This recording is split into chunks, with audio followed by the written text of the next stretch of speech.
Olá pessoal, sejam muito bem-vindos à nossa aula ao vivo de hoje, essa palestra sobre o estudo de caso do McDonald's, um projeto de transformação digital. Queria já pedir, só para a gente começar a interagir, nesses primeiros 1 a 3 minutos aí, até todo o pessoal entrar, para você colocar aí no chat, por favor, a cidade de onde você está me assistindo e qual o seu cargo atual, qual a sua função atual dentro da sua empresa. Se você tiver no momento de transição de carreira, não tem problema, pode colocar ou não, mas só para a gente começar esse diálogo aí. A aula de hoje eu acho que vai ser bem interessante, né? Vai ser um caso prático. Eu escolhi, falar a respeito aí do McDonald's, ou melhor, não só do McDonald's, mas a respeito desse assunto por alguns motivos. O primeiro deles, pelo fato de ser uma empresa que todo mundo conhece e todo mundo tem, uma noção dos produtos oferecidos, gostando ou não gostando desses produtos, vocês sabem, como o McDonald's funciona, e eu acho que isso vai facilitar a nossa, ou melhor, a compreensão de vocês a respeito dos processos de gestão, que é o que nos interessa mais aprofundadamente, Mas se a gente estivesse tratando, por exemplo, às vezes de um processo muito específico, um projeto da área de siderurgia, um projeto de uma área técnica, às vezes de engenharia ou de TI, mas muito focado na disciplina técnica, talvez vocês tivessem alguma dificuldade, mas eu acho que vai ser mais interessante, tratar dessa empresa tão conhecida aí. Deixa eu só dar uma olhadinha aqui no chat, e a gente já vou colocar a minha apresentação no ar aí.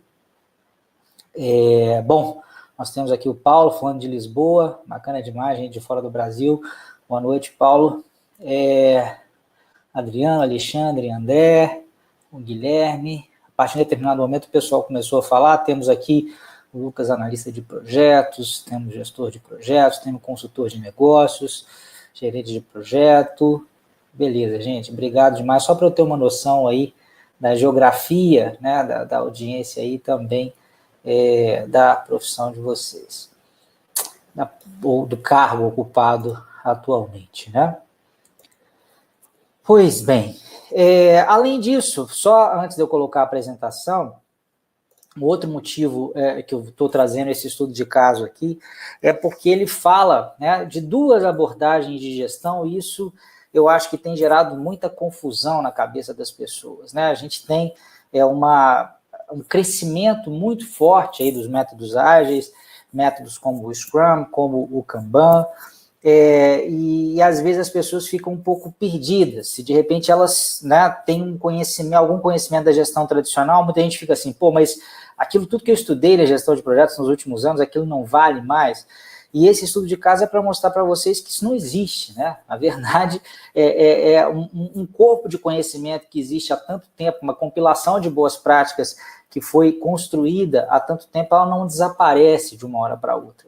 Então, nesse estudo de caso, acho que vai ficar claro para vocês também que os métodos ágeis, eles vêm para somar, Então, na verdade, vocês vão ver que vai haver a junção de práticas tradicionais da gestão de projetos com essas práticas mais modernas, vamos dizer assim, ou ligadas a TI e a projetos ou produtos sobre os quais paira um grau de incerteza um pouco maior. E um outro motivo também é que esse case é interessante, porque ele fala de transformação digital. E transformação digital é um tema que também está na ordem do dia, o fato da sociedade ter se modificado. Hoje nós, como seres humanos, estamos mais digitais, e isso tem feito com que as empresas também se tornem mais digitais.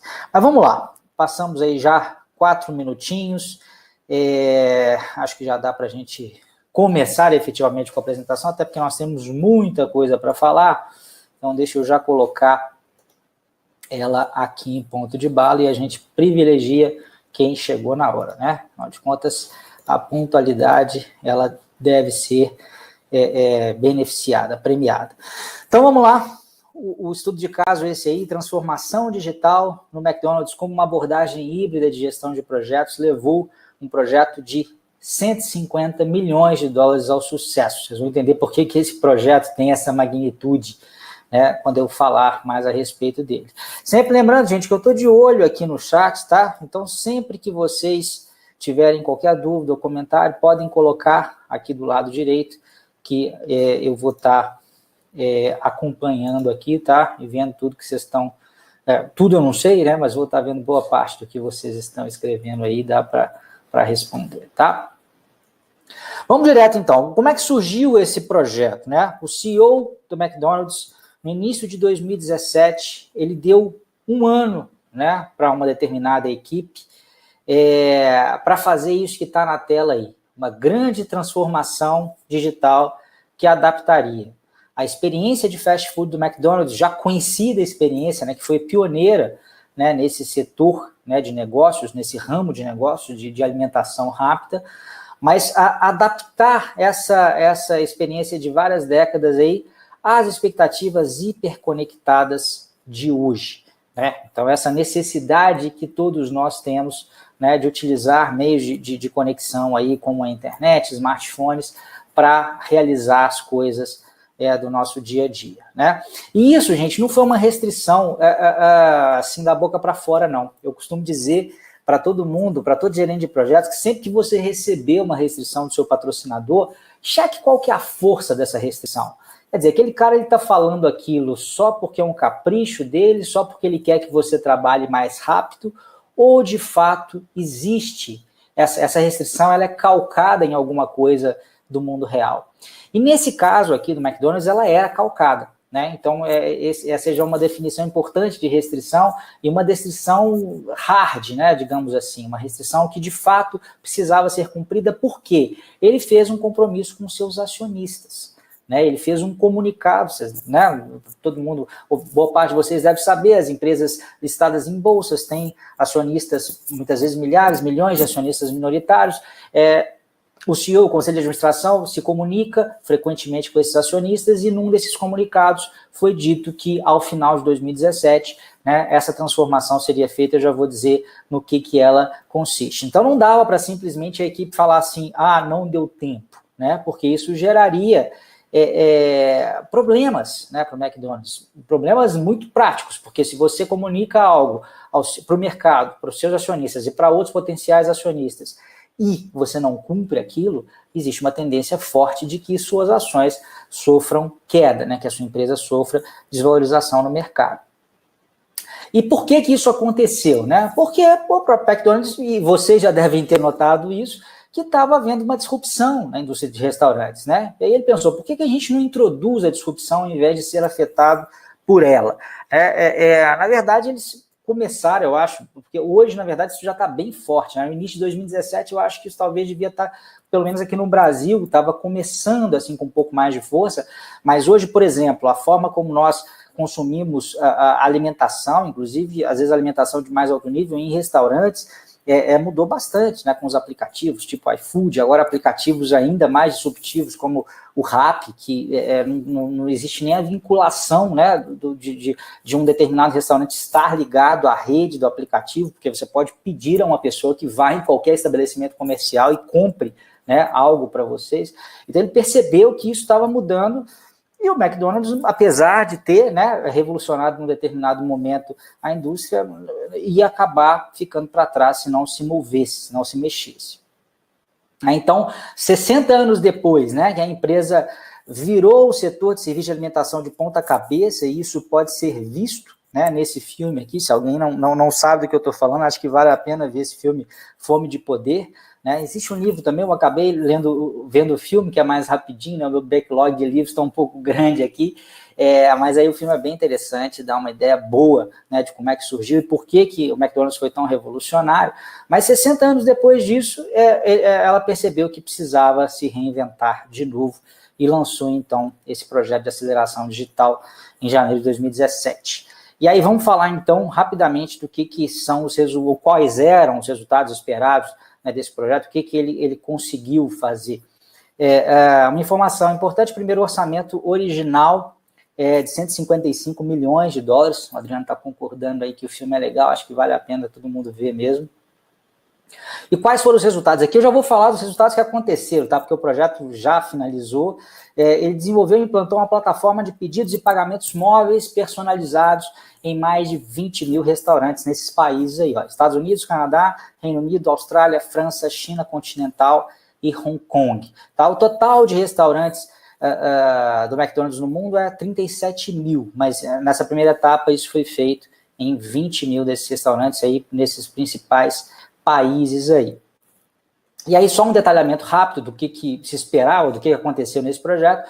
O novo sistema, então, permite que os clientes comprem refeições em quiosques na loja, então não tem que enfrentar aquelas filas do caixa mais, ou até mesmo um aplicativo móvel. Se você comprar no seu celular, você vai receber os seus pedidos assim que você chegar ao restaurante. Então, aqui a gente não está falando de delivery não, tá, gente? Quer dizer, até tem um pedaço, vocês vão ver que tem como é que eu vou dizer, um acordo com o Uber Eats nesse projeto. Hoje até o aplicativo, eu baixei o aplicativo do McDonald's aqui no Brasil, ele faz delivery para alguns lugares, mas para esse projeto aqui o objetivo não era esse, né? O delivery ficava nessa parceria com o Uber Eats. Basicamente, então, era usar os quiosques na loja e também usar um aplicativo móvel para que você, estando em casa ou estando na rua, pudesse pegar o seu pedido mais rápido em alguma loja. E aí a equipe também implementou tecnologia de GPS, né, justamente para que pudesse direcionar os pedidos para o restaurante mais apropriado, aí, com base no lugar em que o cliente estivesse. E essa detecção precoce também, claro, ajuda aí a acelerar a preparação dos alimentos, reduzindo o tempo precioso na janela de entrega. Boa noite a todo mundo que está chegando aí, né, para acompanhar a apresentação com a gente. Então, gente, esse, né, foi o resultado, esse era o resultado esperado, isso foi o que de fato aconteceu. E aí eu vou mostrar, aqui estão os créditos dessas fotos aqui do Business Insider. Foi um site, né, bastante conhecido internacionalmente. Um repórter, ele resolveu testar, né, depois da implantação, ele falou assim, vamos lá no McDonald's na hora do rush, para ver como é que esse troço está funcionando. Então, eu vou traduzir alguns desses textos aqui, vou mostrando as fotos, justamente para vocês verem na prática o que aconteceu. Eu acho que isso é importante para o entendimento do que vem depois. Então, ele diz aqui, ó, no meio do rush da hora do almoço, o lugar está lotado.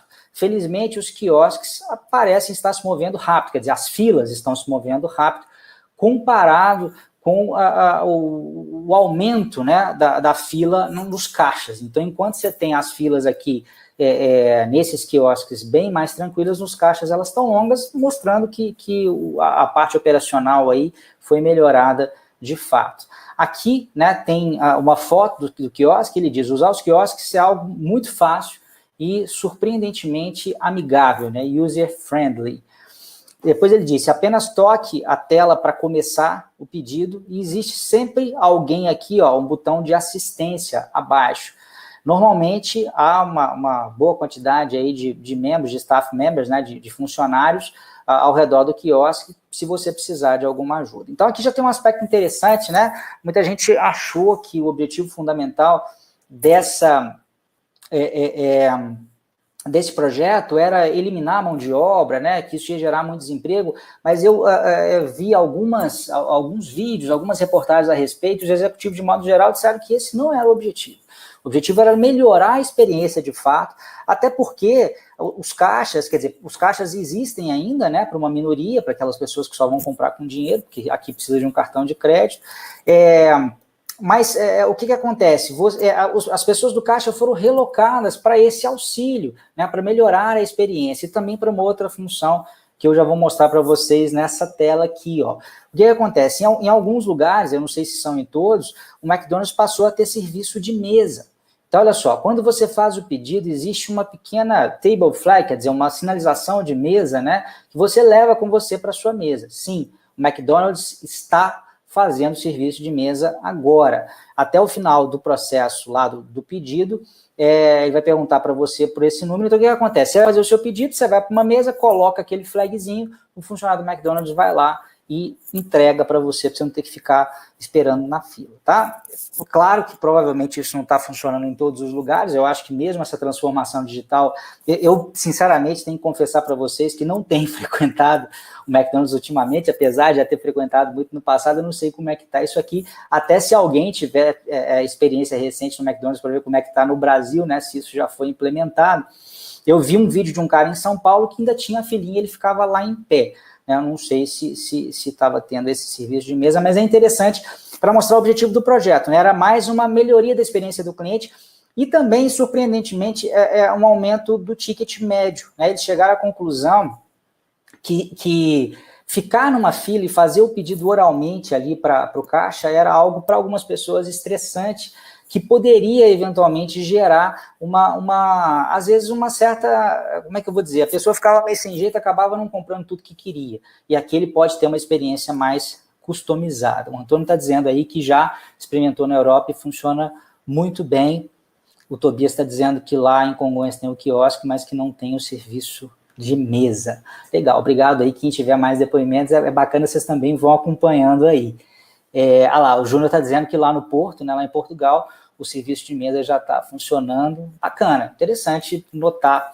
Né? E vocês vão ver que essas diferenças locais, né, elas estão presentes aqui no projeto original. Vou continuar lendo aqui os depoimentos de vocês, que eu estou interessado. Lá, no Brasil, o Maurício está dizendo que utilizou o aplicativo apenas como cupom de desconto. O Adriano disse que em São Paulo, em um lugar, viu atendimento de mesa. O Vitor disse que em Campinas está na fila. O Paulo está dizendo que em Lisboa funciona muito bem. Legal, mas interessante notar que o serviço de mesa, então, em boa parte dos lugares tem funcionado, e mesmo naqueles lugares em que não tem, parece que houve melhorias. Olha lá, o Carlos está dizendo que lá em São Caetano funciona super bem. Aqui está uma ideia, né, de como é que funciona a tela. Aqui eu acho que eu não vou entrar muito em detalhe, só para mostrar que você tem menus e submenus, e que é algo bastante fácil, né, de se utilizar. Aqui um aspecto interessante da customização. Por causa disso aqui que as pessoas acham que o consumo pode aumentar. Você às vezes vai colocar alguma coisa a mais, vai fazer um pedido com mais calma. Eu até vi uma entrevista de um executivo falando assim, pensa numa mãe com 2 filhos, né? Aquela confusão que perguntar para o menino, falar com o caixa não entende. Às vezes o menino não quer a cebola, não quer isso, não quer aquilo, vira uma confusão. Aqui fica um processo bem menos estressante, né? E é algo mais bacana aí, e por isso que acaba elevando o ticket médio. Eu vou colocar 2 links aqui para vocês, se vocês tiverem curiosidade. Deixa eu fechar essa tela aqui. Tem um vídeo de um brasileiro testando, esse aqui é mais de curiosidade mesmo, tá? Vou colocar aqui para vocês, um brasileiro testando o restaurante. Eu coloquei aí um link do YouTube, porque, na realidade, logo que abriu, ele estava usando, e o que ele falou que essa customização não estava funcionando muito bem. Ele pediu um negócio meio fora do normal, ele pediu sanduíche sem o pão, que ele falou que estava fazendo uma dieta carbo lá, low carb, né? E para ele era importante, né, não vir o pão, acabou não dando muito certo. Então, isso até tem correlação com algo que eu falo aqui em algo durante a fase de projeto, que é isso, né? A parte humana é tão importante quanto a parte de sistemas para tudo funcionar. E no primeiro momento não estava funcionando, imagino que hoje já está mais estável isso aí. Aqui ele está mostrando que, mesmo tendo uma melhoria na questão da compra, a filinha na hora de receber ainda existia, mas em se tratando de hora do almoço era algo razoável, mas a fila para comprar era bem pequena, tranquila, e a fila para comprar no caixa era grande. Então, quer dizer, valia a pena você, de fato, utilizar o caixa eletrônico, né? Aqui também, lá foi implantado, para você usando o celular, você pode pegar do lado de fora, né, no passeio, sem ter que entrar na loja, o seu lanche, não é drive-thru, é algo um pouco diferente. E aqui também a parceria do Uber Eats, que faz parte desse escopo desse projeto, tá? E aí a gente vai começar a falar de gestão, mas eu achei importante dar esse background aqui para vocês, para ficar mais fácil, inclusive, falar do resto aqui agora. O Caio está falando da Argentina. O Júnior aqui também está dando depoimento, eu acho que é legal, ele está dizendo, funciona muito bem, inclusive numa primeira fase, a flag era tipo uma peça de dominó, difícil de ser vista. Depois mudaram para o formato mais vertical, que facilitou a visualização da entrega do produto. Isso que o Júnior está falando aqui mostra uma coisa bem legal, que é a evolução. Vocês vão ver que isso foi implementado nesse projeto. O McDonald's parece que até 2017 tinha uma tradição de ser uma empresa muito conservadora e queria fazer tudo muito perfeito, de cara. E aí, nesse projeto, houve esse aspecto mais iterativo, que tem a ver com o mindset ágil, né? De começar a fazer as entregas, as liberações, mesmo de repente aquilo precisando de alguma melhoria, porque a partir, né, da percepção da coisa, do jogo rodando para valer, você conseguiria implementar as melhorias mais rapidamente. Então, esse comentário do Júnior é bem sintomático de algo que a gente vai falar já já. Vamos falar então de gestão. Então, primeira coisa, né? Um grande desafio desse projeto é que muita gente olha, né, a descrição ali macro do projeto e acha que é um projeto de tecnologia, mas está longe de ser só tecnologia, né? E por isso que ele tem uma abordagem híbrida de gestão. Ele não dá para usar só Scrum, só um método ágil, porque existe uma série de outras coisas que têm que ser feitas que não há previsão, né, de técnicas e ferramentas para isso, nenhum framework ágil. Então, aí vamos para alguns detalhes aqui que reforçam isso. Primeiro, outra coisa que foi desafiadora, né? Prazos excepcionalmente agressivos representaram uma tarefa assustadora para uma empresa que possui 37 mil restaurantes em 120 países. Tudo bem que não foram todos eles, mas foram 20 mil, e 20 mil é muita coisa, né, gente? Então, havia um desafio grande nessa parte aí. Segundo, o McDonald's sempre foi uma empresa muito descentralizada, e isso foi feito deliberadamente, e faz parte do DNA da empresa, né? Tanto quanto vender lá os cheeseburgers e as batatas fritas. Só que nesse momento eles precisavam de uma cooperação e de que uma determinada lógica de serviço passasse a funcionar. Então essa descentralização, que de certa forma é boa, né? Que permite que os donos, os franqueados resolvam os problemas lá na ponta mais facilmente, isso dificultou um pouco, porque agora eles queriam uma certa uniformidade em mais curto prazo, num prazo um pouco mais curto, então foi um outro desafio que eles tiveram que lidar aí, que não tem nada a ver com tecnologia, mais uma vez, e eu estou reforçando isso para mostrar que a abordagem híbrida é muito importante, e é isso que eu quero, assim, deixar claro para vocês de uma maneira bem exemplificada até o final dessa apresentação. Outras coisas que pôde-se perceber, né? Processos de transformação cultural e treinamento pessoal foram necessários para garantir os benefícios imediatos de ROI. Quer dizer, não adianta nada ter um sistema lindo, bonitão, funcionando, aquele quiosque lá com uma definição absurda, aquela televisão gigante de ponta cabeça, se as pessoas não estão utilizando adequadamente. Se, por exemplo, né, o sanduíche que deveria vir sem pão, ele foi com pão, né? Então, por isso que a parte pessoal aí foi bastante importante. Então, assim, os métodos de mindset ágeis foram bastante importantes. Eu acredito que esse tenha sido o primeiro projeto em que o McDonald's utilizou de uma maneira assim, mais forte mesmo isso, só que longe de serem suficientes. A gente precisa de outros métodos de gestão também, tá? O André está dizendo aqui que o rodar ao PDCA é verdade, né? Esses métodos iterativos, eles têm como avô, a gente pode dizer sim, o PDCA que já existe há um bocado de tempo, tá? Aqui eu trouxe para vocês, assim, só com base... Porque como é que eu resolvi trazer esse case para vocês? Eu vi originalmente isso, gente, na revista PM Network, que é uma revista que o PMI distribui para todos os seus filiados. Todo mês tem uma edição, e inclusive de uns tempos para cá, para quem tem dificuldade com o inglês, tem sido até bacana que os capítulos aqui brasileiros do PMI têm feito a tradução, tem feito a tradução dessa revista para o português. E aí, esse projeto foi um finalista, né? Eu vou até colocar aqui para vocês, gente, o link de um vídeo do PMI de 3 minutos que explica o projeto. Acho que depois, não agora, tá, gente? Não me deixa falando sozinho aqui, não.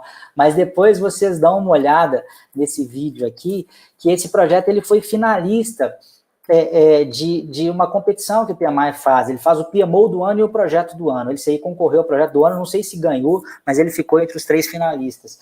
E eu depois acabei vendo alguns vídeos, alguns artigos, algumas entrevistas aí na imprensa internacional para fazer uma apresentação bacana aqui para vocês. E a partir desses materiais que são secundários, quer dizer, eu não conversei diretamente com ninguém no McDonald's, deu para perceber que, no mínimo, simplificadamente, a gente tinha esses grandes pacotes de trabalho aqui, né, nessa EAP simplificado, essas grandes entregas, né? A gente tinha uma grande entrega um grande item de EAP na área de tecnologia, um grande link aqui para a área de treinamento, para a área de mudanças físicas ou de obras civis, os processos lá de produção, né, dos alimentos, e também gestão da mudança. Eu vou falar o que é isso.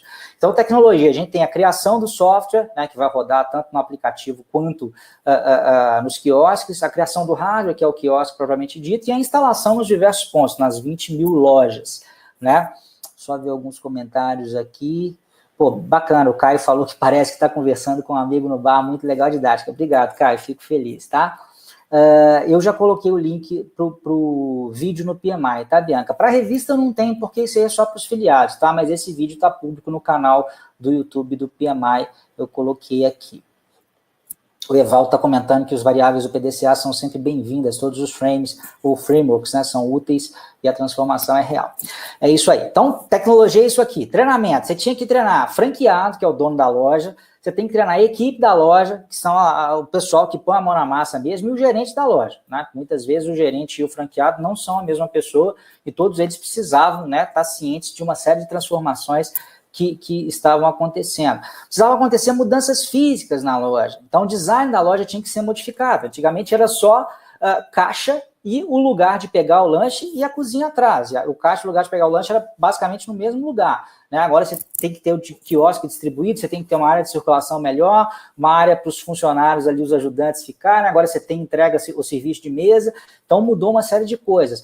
E também uma adaptação física para entregar fora do estabelecimento, naquele esquema que eu falei de pegar no estacionamento ou na calçada, no passeio, que algumas lojas têm essa possibilidade para quem compra no aplicativo de celular. Mudanças nos processos na cozinha, quer dizer, você tinha que ter uma adaptação no seu processo de criação ali do sanduíche em tempo real, porque você tem uma customização maior. Uma coisa é o cara pedir, algumas pessoas pedirem ali verbalmente, outra coisa é isso estar sendo incentivado, né, pelo quiosque. E também adaptação para entrega de compra remota, isso não acontecia antes, uma pessoa que está passando por ali, compra e já se dirige para a loja, isso tem um efeito também grande, né, na dificuldade ali da operação, né, do dia a dia ali do restaurante. E gestão da mudança, aqui eu não estou falando de controle de mudanças no projeto não, tá, gente? Só para deixar claro isso. Gestão da mudança é um negócio cada vez mais importante dentro da área da gestão de projetos, que é o quê? É você fazer a gestão das pessoas que têm que mudar o seu jeito de trabalhar, né? Então você imagina que um franqueado do McDonald's não é exatamente um funcionário do McDonald's, então ele tem que ser convencido também, né? Por mais que ele não tenha muita escolha, ele estava acostumado a trabalhar de um jeito, ele vai ter que trabalhar de outro. E talvez ele tenha que fazer uma série de modificações num prazo muito curto na loja dele, que talvez ele não estivesse querendo fazer a princípio. Então precisa de uma comunicação estratégica para convencer essas pessoas. E foi feita também uma série de demonstrações da tecnologia funcionando em loco, para que eles se convencessem que isso ia ser melhor.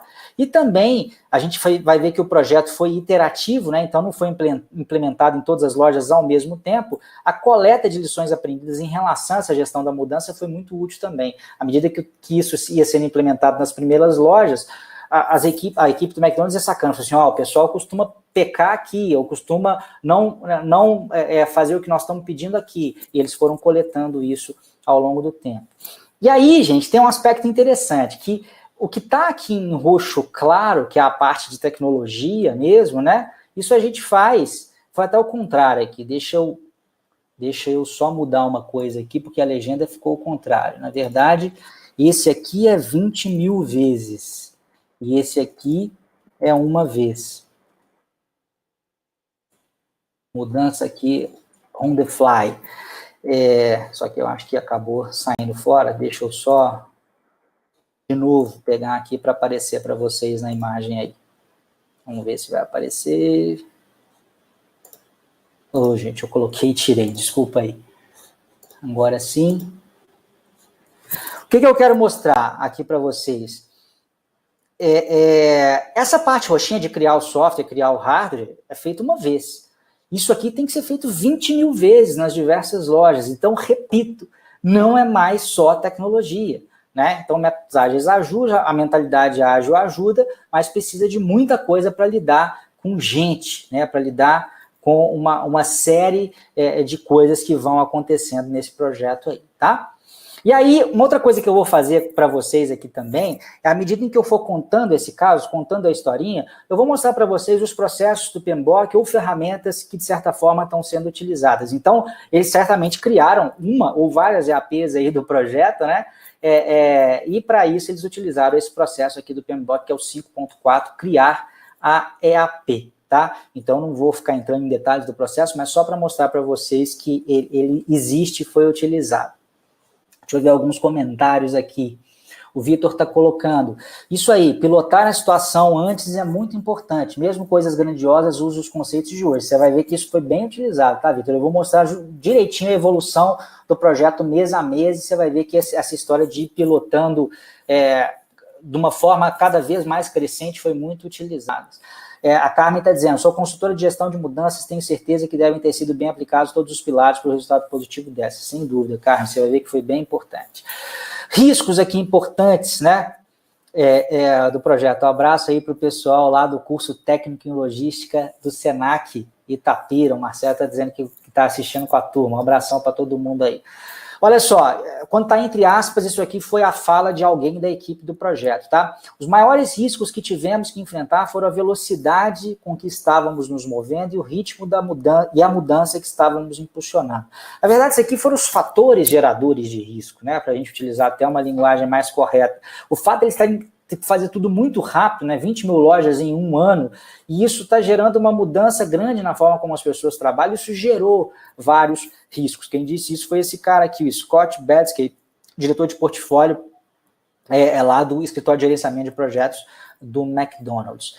E claro, se teve muito risco, certamente eles utilizaram aqui algo que não tem, né, pronto lá nos frameworks ágeis, que são os diversos processos de gerenciamento de riscos, planejar o gerenciamento de riscos, identificar os riscos, realizar análise qualitativa, realizar análise quantitativa, planejar respostas, implementar respostas e monitorar. Esse aqui são os processos de riscos lá do PMBOK, tá?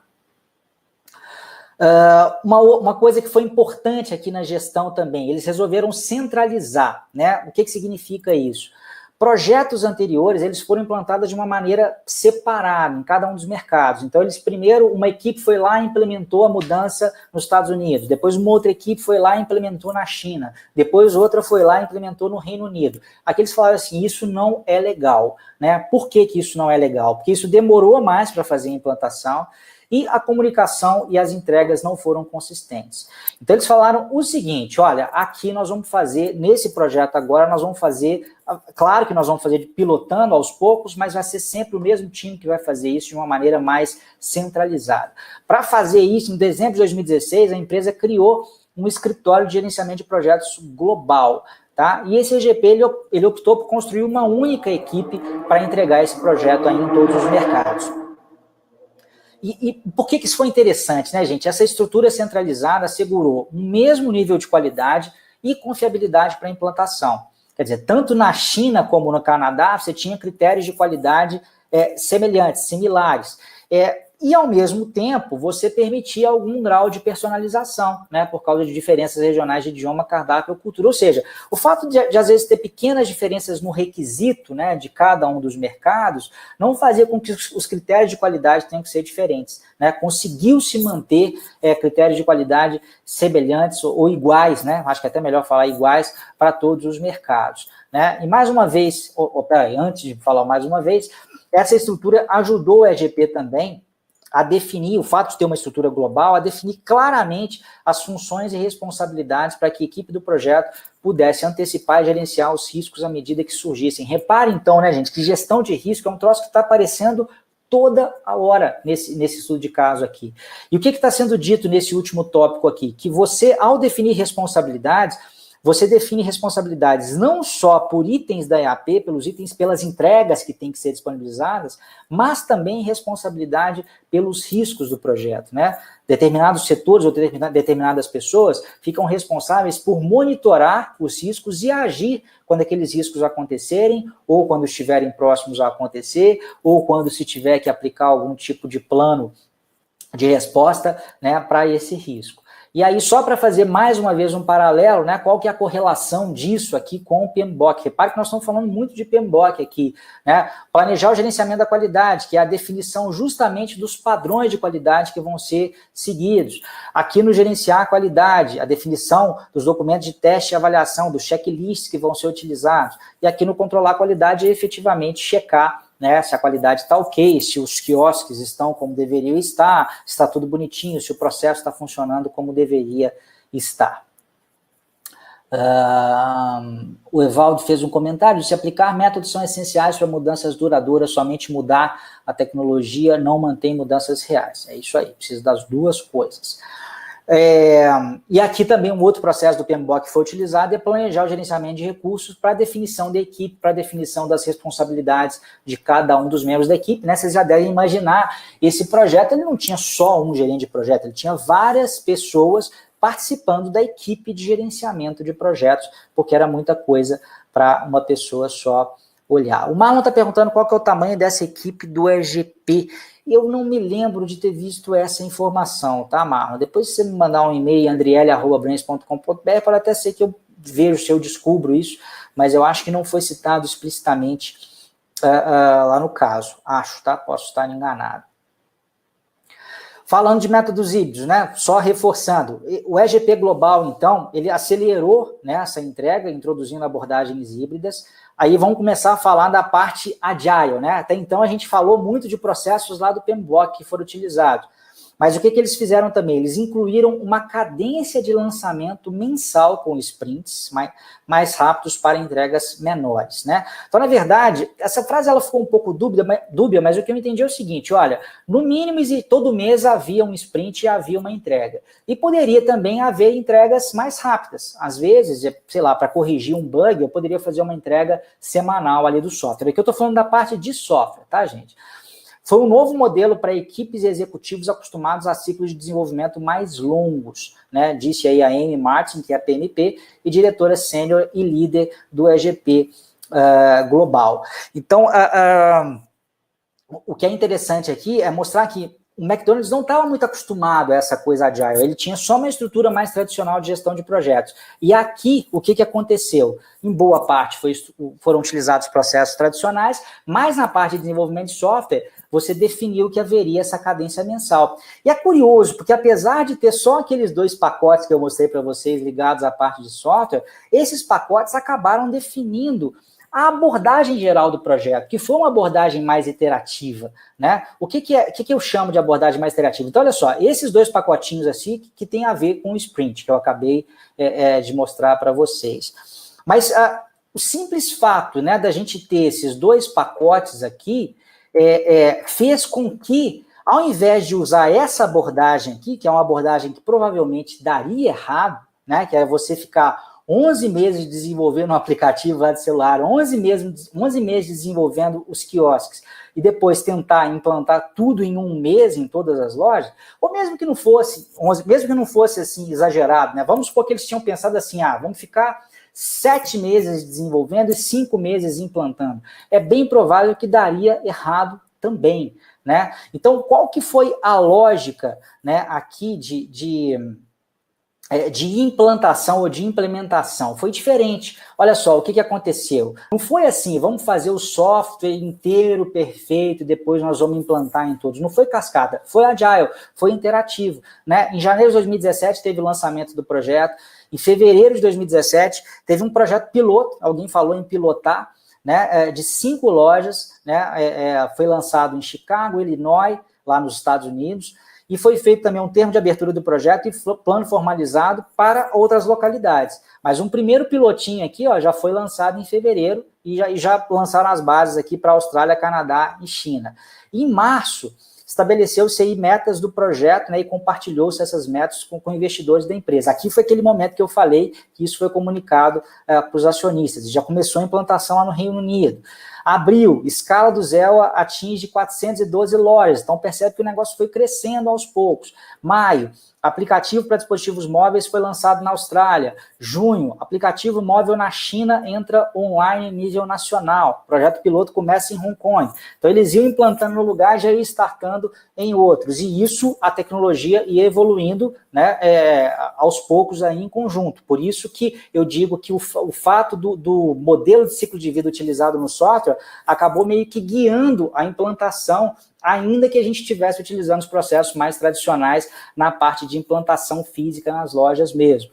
Agosto de 2017, principais riscos identificados e mitigados antes da continuação do dimensionamento global. Quer dizer, para implantar no resto do mundo, aqui em agosto eles pararam para fazer uma parte aí de gerenciamento de riscos mais aprofundada. Setembro de 2017, aplicativo do Reino Unido fica disponível em nível nacional. Em novembro de 2017, o projeto atinge as 20 mil implantações de lojas em todo o mundo. Então, repare que a parte ágil no Agile, apesar de em poucas entregas, ela meio que definiu qual foi o modelo de entrega do projeto como um todo. E o que acontece, então? Nesses dois itens aqui, a gente teve a utilização do Framework Scrum, né? E no projeto como um todo, a gente teve a utilização dos diversos processos de gestão aí do PMBOK e melhores práticas do próprio McDonald's, tá? Deixa eu só dar uma passada aqui, que parece que teve muita pergunta. Deixa eu ver aqui, só um minutinho. Gente, eu estou pegando o lugar errado aqui.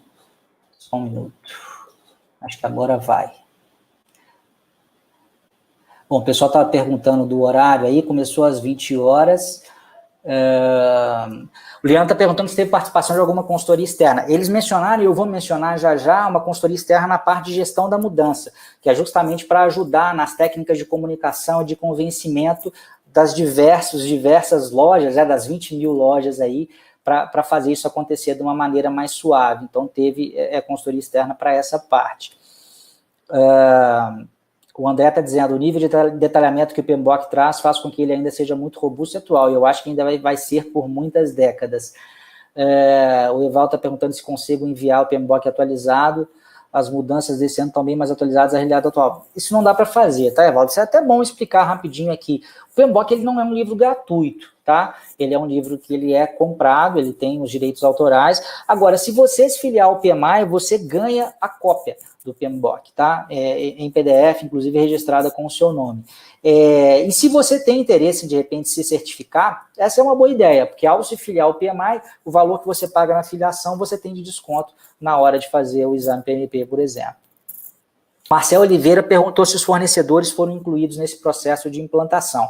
Eles não falaram muito a respeito de fornecedores, tá? Mas certamente houve fornecedores e eles foram incluídos sim, tá? O André está dizendo que a mesclagem de métodos ágeis, PMBOK ou Prince2 é cada vez mais comum, e eu acho que quando a gente está falando de projetos maiores, gente, não dá para fugir. Se você trabalha, sei lá, numa empresa, tipo uma software house, que só produz software, você só faz o software mesmo, não tem que trabalhar nada com implantação, eu acho até que talvez dê para você, de repente, utilizar só Agile numa empresa que está mais focada para isso. Ainda assim é difícil, porque tem a parte contratual, etc., mas eu acho que existe uma tendência, como tudo na vida, a gente tem um meio termo, a gente tem um equilíbrio, a gente tem o melhor de cada mundo. E uma coisa, então, uma decorrência foi que essa forma de entrega, né, exigiu que os líderes lá no McDonald's, eles adotassem uma mentalidade de progresso acima da perfeição, quer dizer, vai sair software que às vezes não está tão perfeitinho assim, mas a gente pelo menos está avançando. E isso numa organização que é totalmente avessa ao risco, né? Porque justamente tem uma quantidade de restaurantes, e essa Amy, que era do PMO, ela falou, se você erra em 37 mil restaurantes, né, você faz muito barulho. E por mais que isso fosse um esforço de transformação digital, havia também uma mudança de cultura para implantar soluções mais rapidamente nos restaurantes. Tiago, a gente talvez vá disponibilizar o vídeo, a apresentação, o PowerPoint não vai ser disponibilizado em princípio, não. Tá? O vídeo a gente está vendo se existe essa possibilidade de depois enviar para quem participou. A parte de controle de mudança, não de gestão da mudança, tá, gente? Agora, controle de mudança é sobre aquilo que está sendo construído dentro do projeto. O que aconteceu? Tudo bem que a parte lá de produção de software seguia predominantemente as sprints do Scrum. Só que aqui tinha uma particularidade que é o seguinte, com tanta gente envolvida, com tantas partes interessadas globais, a equipe do projeto sabia que uma enxurrada de solicitações de mudanças era inevitável, que muita gente ia querer dar pitaco, porque as pessoas estavam recebendo o produto, estavam usando o produto e iam falar, não, isso aqui é melhor funcionar assim, aqui no Brasil funciona melhor assim, aqui em Portugal funciona melhor assado. Então, e isso acabou acontecendo mesmo. Frequentemente, esses mercados eles queriam ajustar o sistema para suas necessidades exclusivas ou para os seus clientes. Os operadores, eles vinham com uma série de novas ideias de recursos, uma vez que tinham a chance, né, de passar mais tempo aí com os protótipos e executar. E o que acontecia? Muita gente às vezes fala assim, tá, vamos usar Agile, ótimo. Então nós temos o Scrum Master, nós temos o Product Owner, nós temos o Scrum Team, o time de desenvolvimento, isso forma o Scrum Team, beleza, moleza, isso aqui vai simplificar demais, porque a gente tem um backlog aqui, né, que vai ser onde a gente vai criar as nossas user stories, vai ser tudo muito simples, não tem que ter controle de mudança, assim, muito rigoroso, porque a cada sprint a gente define aqui. Beleza, se a gente estiver falando de uma situação em que o Product Owner decide tudo sozinho, ou decide consultando algumas poucas partes interessadas, a gente talvez não precise de ajuda dos processos do PMBOK, né? Mas o que acontece? Aqui a gente tem que se lembrar que as partes interessadas são muito numerosas, né? A gente tem 20 mil restaurantes, né? A gente tem, falando desses 20 mil restaurantes, aí, mais de 1 milhão de funcionários, né? Só das lojas franqueadas. E a gente tem os líderes internos da própria estrutura do McDonald's mesmo, funcionários diretos do McDonald's. Isso fez, então, com que houvesse uma multidão gigantesca, né, de gente querendo dar pitaco. E aí teve que se adaptar a um processo, né, que ele é talvez mais focado para uma forma mais tradicional de fazer, mas o Scrum aqui precisou de ajuda do controle integrado de mudanças do PMBOK também, né? A Amy aqui diz de novo, era um ambiente altamente complexo. Se tivéssemos permitido que todas as mudanças se integrassem organicamente ao trabalho, a gente nunca teria chegado a tempo. E é verdade, né? Ia ficar só mudando. E aí o EGP criou, então, um painel de controle de mudanças para priorizar as demandas das partes interessadas, aquelas que pareciam mais interessantes, né, e para bloquear também dos desenvolvedores e do próprio Product Owner ali. Então tinha um comitê, e provavelmente o Product Owner participava desse comitê, né, justamente para ir definindo o que poderia ou teria chance de entrar no backlog. Então, assim, o Scrum pode até ser simples, mas teve que ser feito um filtro anterior para que o backlog continuasse simples mesmo. E aí a gente precisou desse processo aqui. A diretoria, então, ela se reunia semanalmente para revisar as últimas iterações, monitorar a integridade das metas do caminho crítico. Então, repare que a gente tem caminho crítico, porque a gente, apesar desse conceito de caminho crítico não se aplicar muito quando a gente está falando só de Agile puro, quando a gente está falando do projeto como um todo, né, a gente tem que sequenciar a liberação do software, com treinamento do pessoal, com palestras de conscientização, com mudança física na loja. A gente precisa de fazer interligação, sequenciamento de atividades, acaba precisando do caminho crítico também, né? E nessas reuniões, claro, eles também faziam a análise dessas solicitações de mudança que chegaram. Então, na prática, a gente tinha o Scrum, só que a gente tinha um conceito que é visto por muita gente como altamente tradicional. Olha o híbrido aí de novo, que é o Change Control Board, né? Que era justamente essas pessoas que trabalhavam para fazer uma análise do tipo, olha, nós recebemos 100 solicitações aqui, sugestões de melhoria para o software. Vamos eliminar aqui essas todas aqui, vamos priorizar essa. Então tinha um processo só para lidar com isso, porque ele era muito, muito intenso ali em função do porte da empresa, né? O Evaldo está dizendo, stakeholders como agentes da mudança, sempre com 1 ou 1000 usuários, eles devem ser prioridade. Isso aí. O Caio está dizendo, a concorrência que fez com que toda essa revolução tecnológica acontecesse dentro da rede, com a perda de faturamento e imagem ruim frente aos produtos oferecidos versus alimentação saudável, fez com que ele tivesse o start. Provavelmente é isso mesmo, tá, Caio?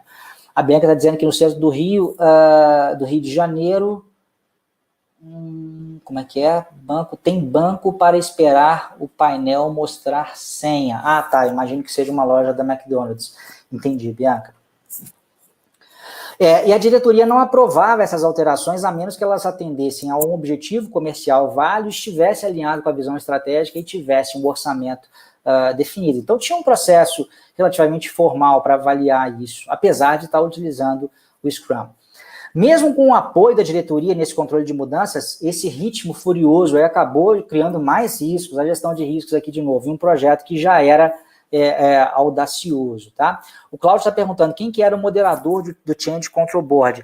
Parece que não era uma coisa centralizada, né? Era a diretoria como um todo, eles tinham que em algum consenso, chegar a uma decisão final.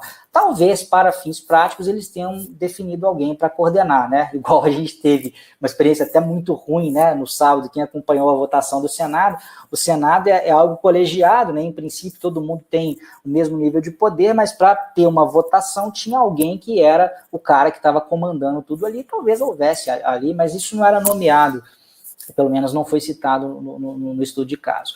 Então, olha só, mais um processo aqui tradicional, realizar o controle integrado de mudanças, utilizado em conjunto aqui com um método ágil. Por quê? Estamos falando, mais uma vez, de uma abordagem híbrida de gestão, e é isso que eu, né, comentei com vocês, que eu queria frisar o tempo todo aí com vocês. Risco de prazo, né? Risco é muito presente, mas em relação a prazo, isso era muito sério, porque eles não podiam perder o prazo de forma alguma.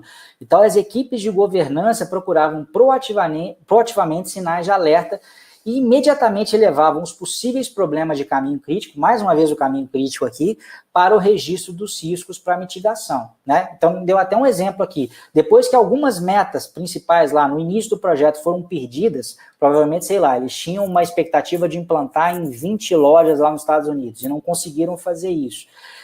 O que eles fizeram, né? A equipe estabeleceu uma sala de guerra, que é uma outra técnica descrita no PMBOK também, dedicada, que implementou testes mais agressivos. Então, aqui uma ligação da área de riscos com a área de cronograma, lembrando que a gente teve aqui técnicas também mais tradicionais de cronograma, então o processo de desenvolver o cronograma foi utilizado também. Técnicas como o caminho crítico tiveram que ser utilizadas também em conjunto com outras técnicas mais ágeis aí. Agora sim, falando de gestão da mudança, não de controle de mudança, tá, gente? Controle de mudança é você deixar alguma coisa entrar ou não no software, no escopo do projeto que está sendo, no resultado do produto do projeto que está sendo criado. Gestão da mudança é o impacto que esse produto tem na realidade de quem está trabalhando lá na loja, lá na ponta do McDonald's. Então, assim, desde o início, a equipe sabia que conseguir que os operadores, que os proprietários lá dos restaurantes, em todos os mercados, eles aceitassem a plataforma, isso ia exigir um gerenciamento robusto de mudanças, né? Fazer com que as pessoas quisessem mudar a sua forma de trabalhar. E por quê, né? Vamos recapitular aqui. Além de aprender novas tecnologias, que todo mundo na loja tem que aprender a utilizar isso aí, os donos das franquias e os seus funcionários tiveram que implantar treinamento para a equipe, né, e o gerente, a gente já tinha citado, fazer mudanças no design, criar espaço lá para instalar os quiosques, adaptar estacionamentos para entrega na calçada. Então, no princípio, não é algo que ele achou ótimo fazer, né, porque deu muito trabalho, muita pressão, né, uma série de dificuldades a serem enfrentadas.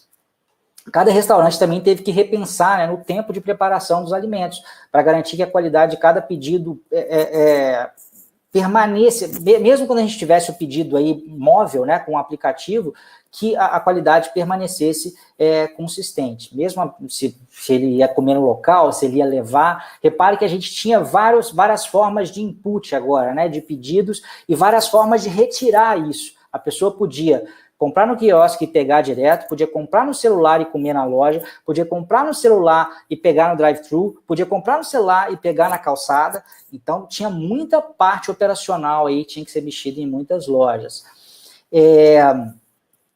E as questões de gerenciamento de mudança, então, elas tiveram que ser incorporadas nessa estratégia de implantação do projeto para todos os mercados, né? Fazer os donos ingleses das lojas mudarem, fazer os chineses mudarem, e aí tem muito a ver com a cultura de cada um, né?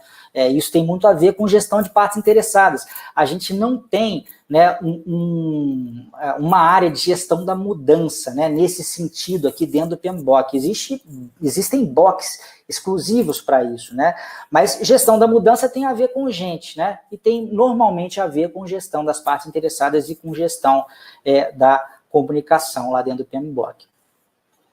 Outra frase dita, né, que está entre aspas aqui: sabíamos que precisávamos ajudar nossos funcionários a entender que a maneira como operamos seria muito diferente para que a implantação fosse bem sucedida, né? Então, o resultado final faria com que eles tivessem que trabalhar de uma maneira bem diferente, né?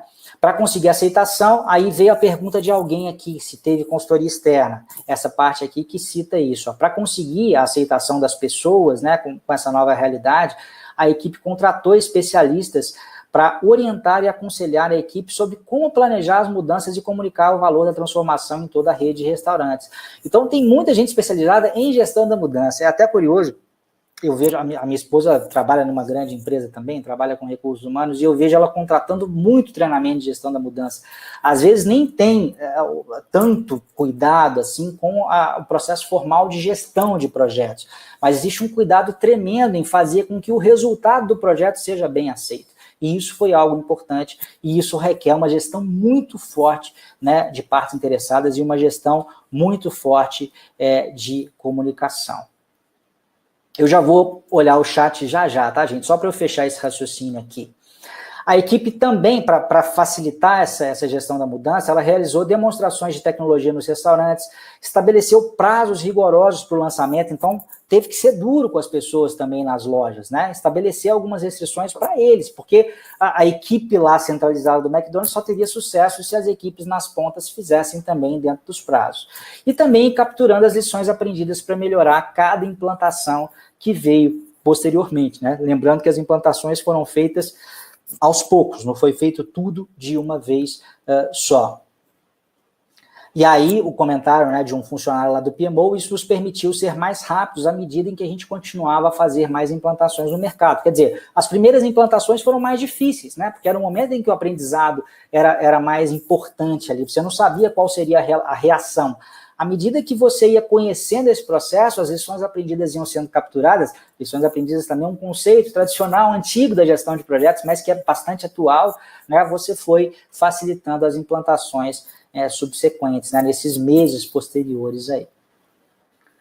Então, olha só, outros processos que foram utilizados do PMBOK, os processos da área de comunicação, planejar o gerenciamento das comunicações, gerenciar as comunicações, monitorar as comunicações, isso tudo tem a ver, né, com passar a mensagem certa para a equipe e para as partes interessadas. E também os processos aí da área de partes interessadas, identificar quem são as partes interessadas, planejar o engajamento, quer dizer, definir o que você vai fazer para engajar essas partes interessadas. Então, a consultoria de gestão da mudança teve uma parte muito importante aqui. Depois, colocar esse plano em prática e monitorar também, né, para ver se aquilo que está sendo feito está gerando o resultado devido, tá? Antes de falar dos resultados, deixa eu dar uma passada aqui no chat, que eu fiquei um pouco de tempo sem olhar aqui.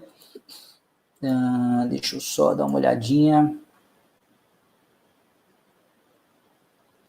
A Valesca diz, o McDonald's é uma empresa de fast food, eu sempre quis customizar meus lanches, mas me sentia pressionada pelos atendentes. Com certeza a gestão da mudança foi algo fundamental para ser implementado.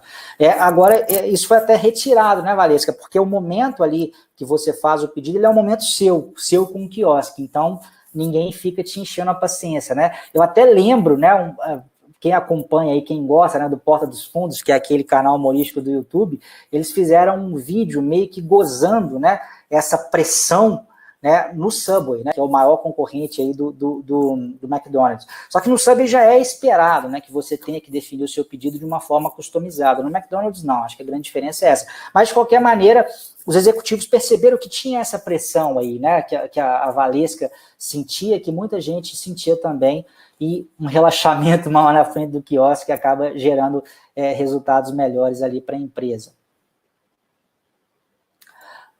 O André está dizendo que vai ter que se retirar, acho que às 21 horas, né? Mas a gente não vai demorar demais mais não, tá? Nós já estamos no final, não quero me alongar demais não, senão começa a ficar meio cansativo também. O Marcel está perguntando, Andriele, essa rápida mudança teve algum impacto negativo no processo? Em algum momento aqui, Marcel, eu comentei que houve um aumento de riscos, né? Certamente é mais difícil fazer rápido, né? Então, isso deve ter gerado alguns atropelos e tal, mas me parece que o pessoal conseguiu fazer a gestão certinha, porque no fim das contas, é claro que, às vezes, né, a forma como a situação é contada para uma revista pode não traduzir exatamente a realidade, mas eu acho que não deve ter sido muito diferente disso não, tá? Então, eu acho assim que, com certeza, o fato de ter que fazer muito rápido, isso gerou contratempos, mas eu acho que são contratempos gerenciáveis, igual eu citei lá, o cara em São Paulo, que eu vi o vídeo que eu até passei para vocês, ele pediu né? Sem o pão veio com o pão, a esposa dele pediu sem a carne, veio com a carne. Então eu acho que as coisas podem ter demorado um pouquinho até se ajustar, mas eu acho que no fim das contas acabou ficando tudo bem no final. Fran está dizendo, trabalhei no McDonald's, existia um cliente misterioso que avaliava, entre outras coisas, o tempo de preparo do pedido. O prazo era 60 segundos, não sei se é assim, interessante. O Geilton está dizendo, houve um grande treinamento com os funcionários do chão das lojas, certamente que houve. O Renan está dizendo, deve ter sido um esforço enorme para que os colaboradores aceitassem a mudança devido à grande quantidade de culturas diferentes. Isso foi difícil mesmo. E cada um reage de um jeito, né? Repare que a gente, né, só nessa primeira fase, a gente falou de americano e inglês, que eu acho que talvez não sejam tão diferentes, mas também não são exatamente iguais. Tinha China, tinha Hong Kong, aí já é uma cultura bem diferente, né? Alguém se inscreveu aqui no webinar como sendo o Ronald McDonald's. O Evaldo está dizendo, legal ver quantas vezes foi dito treinamento de pessoas e gestão das mesmas. Essa é sim a estratégia do século XXI. E eu acho que isso é a tônica de boa parte dos processos de transformação digital, né? Fala-se muito em tecnologia e se esquece de falar das pessoas, né? Isso é o calcanhar de Aquiles de muita coisa. O André está perguntando, Andriela, em relação ao seu curso preparatório, você tem uma previsão de valores para avaliar o desembolso? O valor eu vou divulgar no dia 19 mesmo, tá, André? Que é a nossa data de início das inscrições. Mas eu vou falar rapidinho aqui no último slide sobre informações gerais de prazo, datas, etc., só para vocês terem uma ideia. O Reis está dizendo, acho que é o Reis, efetuar grandes mudanças podem colocar em risco toda a operação de uma loja, por isso é importante uma governança, mas isso não pode ser impeditivo para a evolução do negócio, deve haver um equilíbrio para atender um modelo ágil, e eu acho que foi isso que eles tentaram fazer aqui, né? O Cláudio está perguntando se foram utilizadas métricas para medir o progresso, não houve um detalhamento em relação a isso, mas eu acho que o número de lojas... não, eu vou mostrar para você, mas na realidade tem sim, tá, Cláudio? Agora eu vou falar de resultados. Eu acho que até, ao invés de eu falar solto aqui, vai ficar mais fácil para vocês. Tinham métricas do tipo a quantidade de downloads do aplicativo, quantidade de vendas realizadas, então eles foram acompanhando isso sim. O Fernando está dizendo, quando pensaram em gestão das mudanças, penso que é a mesma filosofia de hoje dos RHs, em melhorar, explorar, procurar as soft skills, competências sociais dos seus colaboradores. Segundo as empresas de RH, é uma tendência que veio para ficar até no recrutamento. Isso realmente tem sido muito forte. Não acho, Fernando, que isso... Aí vai depender muito, né, da ocupação que você está... da sua função, né? Você colocou soft skills ao invés das hard skills. Eu acho que para algumas funções as hard skills são muito importantes também, né? E acho que, por exemplo, na função de gestão de projetos, acho que as duas coisas são interessantes, são bem importantes. É importante ter, né, capacidade de negociação, de persuasão, empatia, resiliência, né, que são as soft skills, mas eu acho importante também você conhecer os processos de gestão, conhecer os frameworks, né, porque senão fica difícil. Eu acho que as duas coisas são importantes. A Angélica está perguntando sobre o nome do filme comentado no início. Gente, eu vi agora o filme aqui, passou aqui, mas eu já esqueci. Se alguém se lembrar, pode colocar no chat aqui, por favor, para a Angélica, senão eu volto na apresentação, tá? O Marcelo está perguntando qual foi o ROI. Não tem exato, mas foi positivo, né? Inclusive, houve uma redução do orçamento inicial de 10 milhões, então estava 155, né? Você conseguiu fazer por 145 milhões de dólares, agora o retorno vai ser calculado ao longo do tempo, mas o ROI para os primeiros anos de implantação foi positivo dentro daquilo que era esperado. Reginaldo, obrigado, colocou aí já o filme É Fome de Poder. Vou falar dos indicadores, tá, gente? O Jarley está perguntando por que a transformação digital. Transformação digital é uma terminologia que é utilizada, que é a transformação na forma como as empresas trabalham, oferecem seus serviços, as mudanças que estão acontecendo em função do digital. Então, digital é o quê? Qualquer tecnologia digital, né? O uso de um smartphone, o uso de um quiosque é uma tecnologia digital.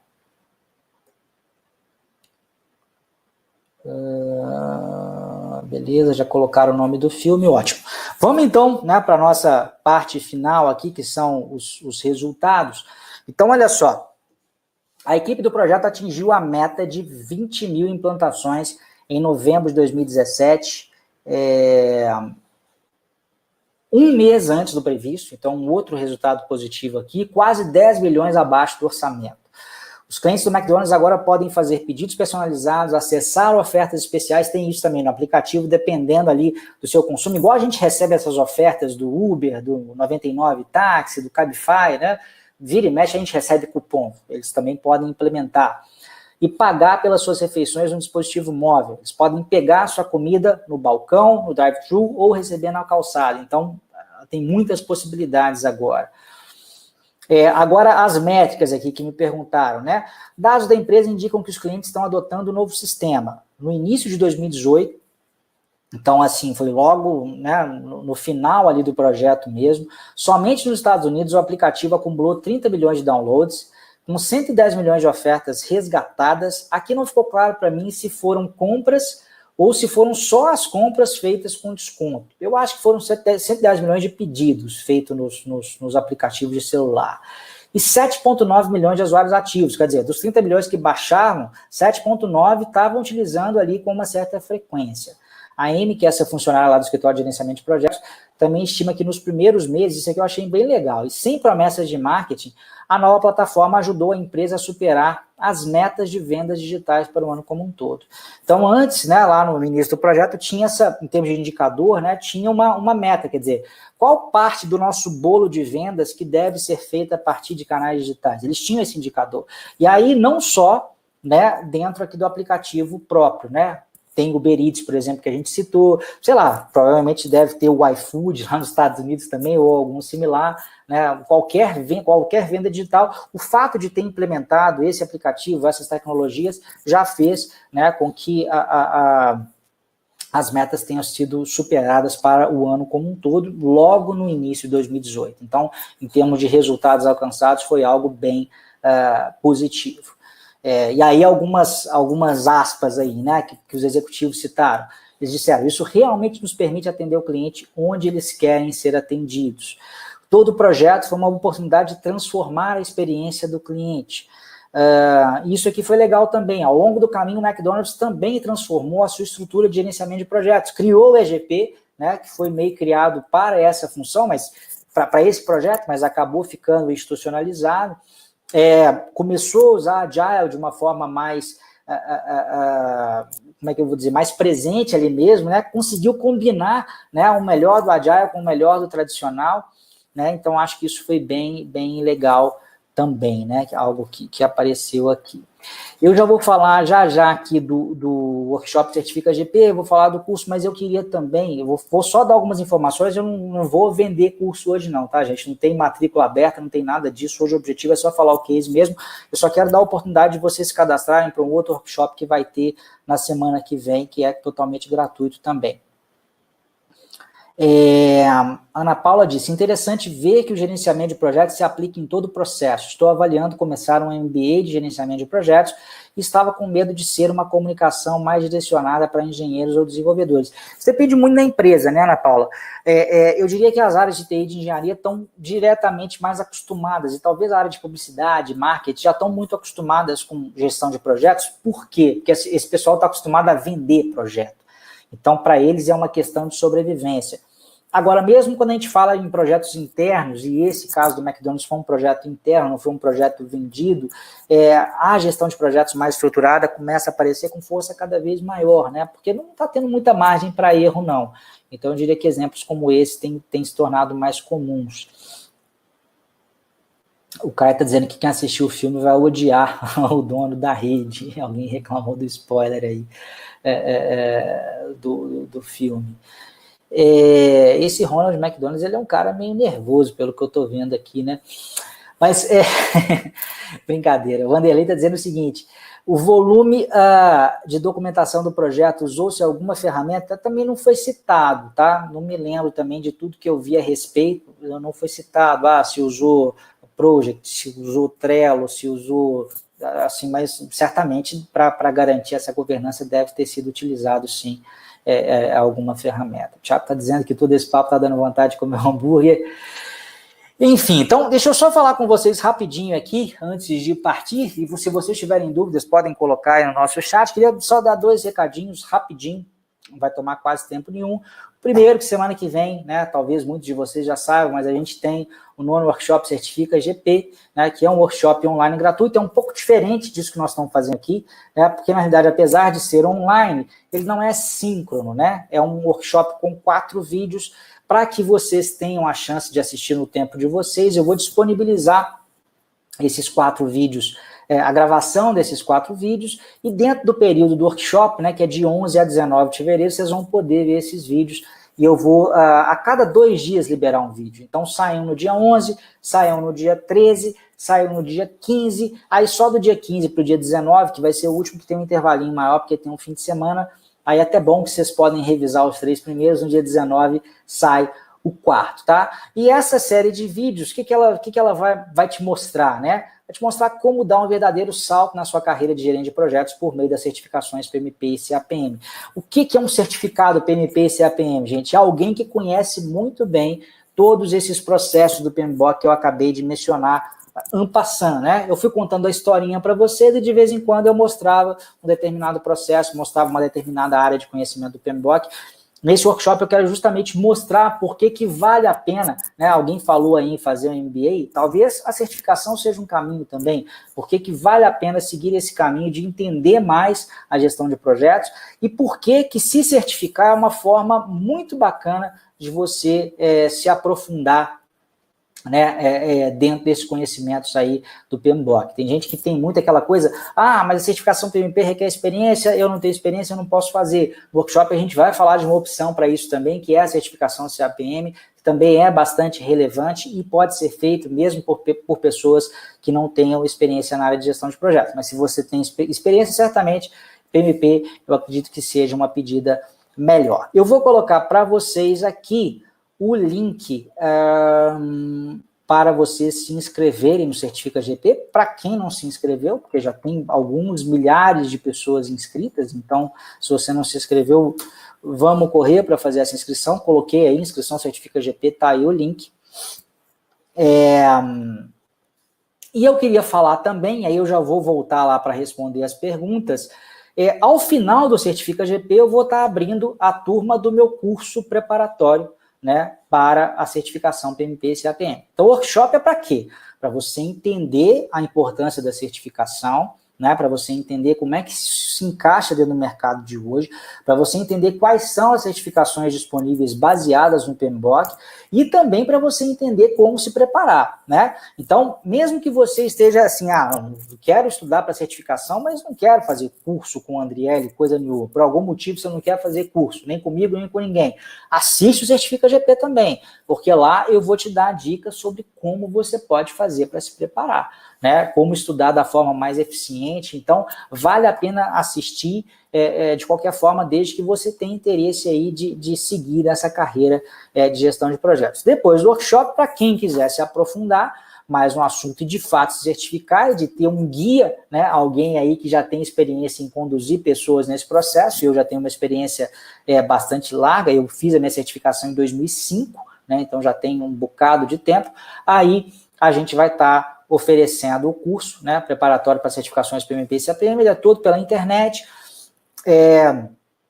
Tem aulas ao vivo, como essa aqui, tem aulas gravadas, tem aula de esclarecimento de dúvidas, mas tudo isso, gente, eu vou explicar num vídeo que eu vou disponibilizar no dia 19/2, vou falar o preço, vou falar das formas de pagamento, aqui eu só quero dar algumas datas para vocês ficarem ligados, tá? E se você tiver interesse no forma da certificação PMP e não receber, /CAPM, né, e não receber os e-mails ainda, cadastre lá no workshop Certifica GP, porque isso vai fazer com que você passe a receber os e-mails, você vai receber os links para os vídeos e você vai receber também o link para inscrição quando a gente abrir as inscrições em 19/2, tá? O início do curso é dia 25, então uma semana depois. Nessa semana aqui, entre o dia 19 e 25, vocês vão ter acesso à minha metodologia de estudo, chamada Turbo Aprendizagem, que é bem importante que vocês estudem com cuidado também, vai melhorar demais o rendimento de vocês nos estudos. Início dia 25/2, término dia 21 de maio. Então é um curso aí de aproximadamente 3 meses, Só que depois de 21 de maio, você ainda continua com acesso às gravações até 25 de fevereiro de 2020. Então, até um ano após o início aqui, que é 25/2, tá? Então, dá para estudar, dá para passar, dá para aprender demais e dá para você mergulhar firme, realmente, e de uma maneira consistente nesse mundo aí do gerenciamento de projetos, tá? Deixa, então, eu passar aqui para as respostas finais, né, no chat. O Evaldo colocou, aguardo matérias e parabéns pelo webinário. O Renan está dizendo, valeu, Andriele, muito legal ver os conceitos sendo aplicados na prática de forma eficaz. Bacana, Renato, obrigado, que bom que você gostou. O Fernando também está agradecendo, obrigado por essa apresentação. O Ronald McDonald's aí também, obrigado pelas dicas, vou colocar minha empresa de volta no eixo. O Fernando está dizendo aqui, para quem quer fazer o exame do PMP, recomendo o curso do Adriele.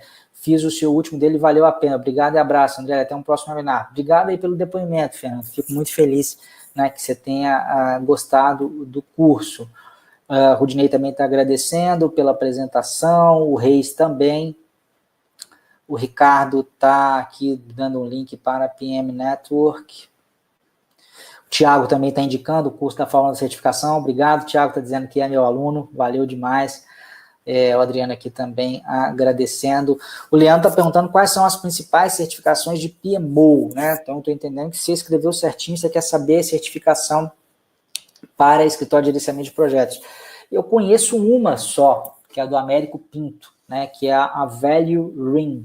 Procura aí por certificação, PMO, Américo Pinto, ele tem feito um trabalho bacana nessa área aí, tá? Para quem tem interesse em certificar especificamente na área de PMO, eu acho que, assim, para quem já é certificado, né, em algumas das certificações do PMI, pode ser um próximo passo, mas é interessante também ter uma base aí inicial, talvez possa ser interessante fazer a CAPM ou PMP e depois partir para a certificação de PMO, tá?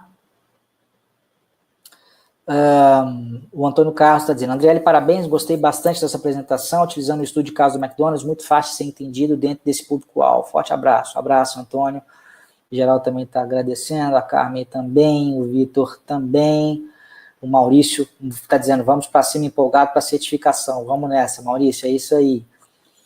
O Cláudio, pô, mais um aluno aqui, já aprovado, né? Está dizendo, parabéns, Andriele, sou certificado PMP e fiz o curso FCP. Pô, legal, bom demais, viu, Cláudio? Parabéns e você já deve ter visto aqui, ó, sempre bota um sorriso na cara, né, quando eu fico sabendo aí de algum aluno que foi aprovado. A Aparecida está dizendo, obrigado, Andriele, foi esclarecedor para quem tem pouca experiência no assunto. O Reginaldo também está agradecendo. Bom, gente, então acho que é isso, né? Vamos voltar aqui a telinha para mim, né? Tirar da apresentação. Eu acho que é isso. Já estamos aí às 9h15. Queria agradecer mais uma vez a presença de vocês. A gente teve muita gente inscrita nesse webinar, acho que foram mais de 600 pessoas. Aqui os números variaram, teve hora que chegou 160, 170, mas nem todo mundo assiste tudo. Eu acho que devemos, né, deve ter passado por aqui, sei lá, entre 250 e 300 pessoas no total. E fico muito feliz com a presença de vocês e, em especial, com a presença de vocês que ficaram comigo aqui até o final. Mais uma perguntinha aqui, o Josimar diz, Andriele, para quem não tem nenhuma certificação, qual que você sugere para iniciar? Josimar, se você, além de não ter a certificação, não tem experiência em gerenciar projetos, a melhor é a CAPM. Se você tem experiência em gerenciar projetos, se for, né, uma experiência aí de pelo menos 3 anos, aí tem que ver direitinho, lá no workshop eu vou falar exatamente, né, que experiência é essa, aí você poderia partir para a PMP. Mas se você é um iniciante nessa área, o melhor é começar pela CAPM mesmo, tá? E o meu curso ele é adequado para as duas, e a gente tem isso muito bem definido. Lá no workshop eu explico também por que é possível fazer um único curso para 2 certificações, é porque a base das duas é a mesma. No meu último webinar até expliquei isso mais detalhadamente, mas lá no workshop eu vou falar nisso de novo, então acho que não precisa de entrar muito nesse mérito, não. O Thiago também está dizendo aqui que já se inscreveu no Certifica GP. É isso aí, gente. Então, agora sim, um grande abraço, uma boa noite para vocês. Fiquem ligados, semana que vem começa o Certifica GP, fiquem de olho nos seus e-mails, a gente talvez mande algum material também antes do workshop, para vocês já irem se preparando, e a gente se vê né, lá no nono, já é o nono, né, gente, Certifica GP, e já vai ser a nossa 17ª turma do Fórmula da Certificação PMP, felizmente com muitos aprovados. Um grande abraço e até a próxima. Tchau, tchau.